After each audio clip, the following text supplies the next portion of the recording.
Assalamualaikum warahmatullahi wabarakatuh. Perkenalkan, nama saya Andia Dewi Faturahmawati dengan NIM 24142049. Di sini saya akan melakukan tugas video untuk memenuhi tugas mata kuliah Bank dan Lembaga Keuangan Syariah. Baik, langsung saja untuk ke video selanjutnya.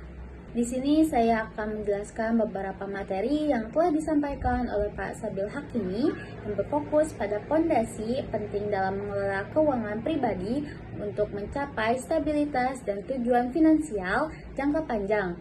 Pembahasan utama mencakup cara bijak mengelola utang, menyusun dana darurat yang efektif, dan memahami prinsip dasar investasi, kemudian mengamankan risiko melalui asuransi. Baik, langsung saja untuk yang pertama, yaitu manajemen utang. Pengelola utang adalah langkah awal yang krusial dalam perencanaan keuangan. Materi ini dengan tegas membedakan dua jenis utang berdasarkan dampak jangka panjangnya terhadap kekayaan bersih seseorang. Yang pertama yaitu utang produktif. Utang produktif adalah utang yang bekerja untuk Anda. Tujuan utamanya adalah menciptakan potensi penghasilan atau peningkatan nilai aset yang lebih besar daripada biaya utang, bunga, dan pokok. Ciri-ciri utama: meningkatkan produktivitas utang yang digunakan, kemudian menciptakan income, kemudian meningkatkan nilai aset.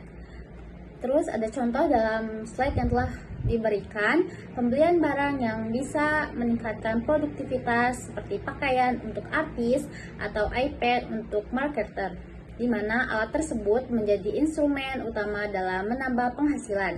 Kemudian pembelian rumah. Meskipun cicilan rumah adalah beban, nilai aset properti cenderung naik seiring waktu, menjadikannya produktif. Kemudian ada utang konsumtif. Utang konsumtif adalah utang yang sebaiknya dihindari atau diminimalisir karena tujuannya hanya untuk memuaskan keinginan atau kebutuhan jangka pendek yang tidak menghasilkan nilai ekonomi di masa depan.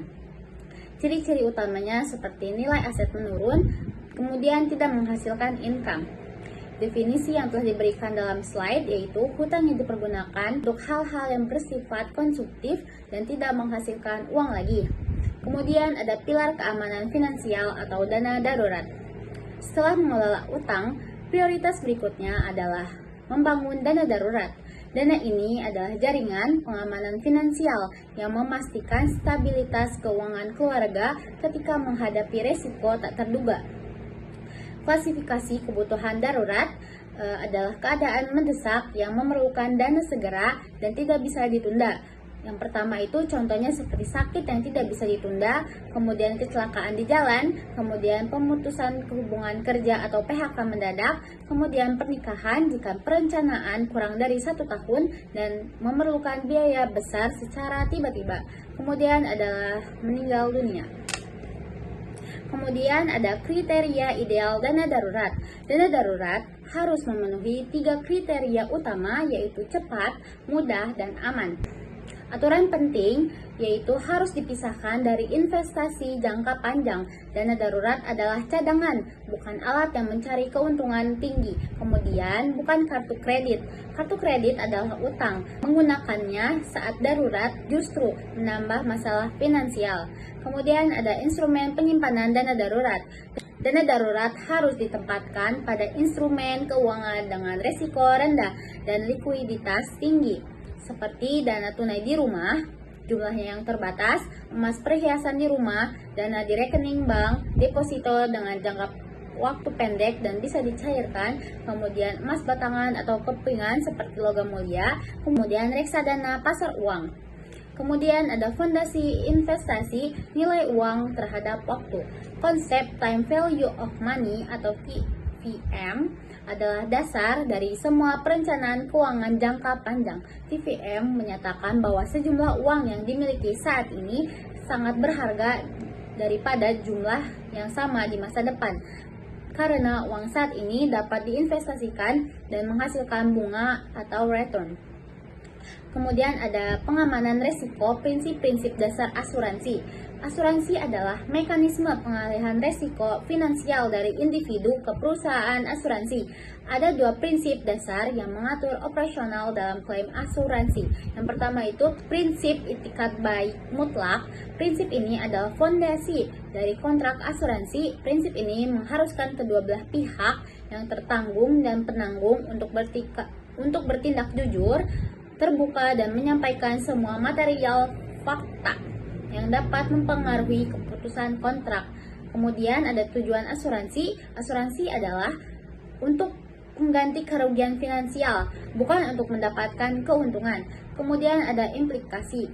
Tertanggung wajib melaporkan riwayat kesehatan secara jujur. Bukti dari prinsip ini adalah asuransi kesehatan tidak bisa double claim. Kemudian ada prinsip proximate cause atau penyebab utama atau terdekat. Prinsip ini menentukan apakah suatu klaim dapat dibayar atau tidak. Perusahaan asuransi hanya akan mengganti kerugian jika penyebab utama kerugian tersebut adalah resiko yang dijamin. Secara spesifik adalah polis. Fungsinya menyatukan penyebab utama resiko yang harus di-cover. Seperti contohnya itu dalam asuransi kecelakaan, kerugian finansial seperti meninggal dunia harus disebabkan oleh kecelakaan dan bukan karena penyakit yang tidak dijamin polis. Mungkin hanya ini yang dapat saya sampaikan. Kurang lebihnya mohon maaf. Akhir kata saya ucapkan wassalamualaikum warahmatullahi wabarakatuh.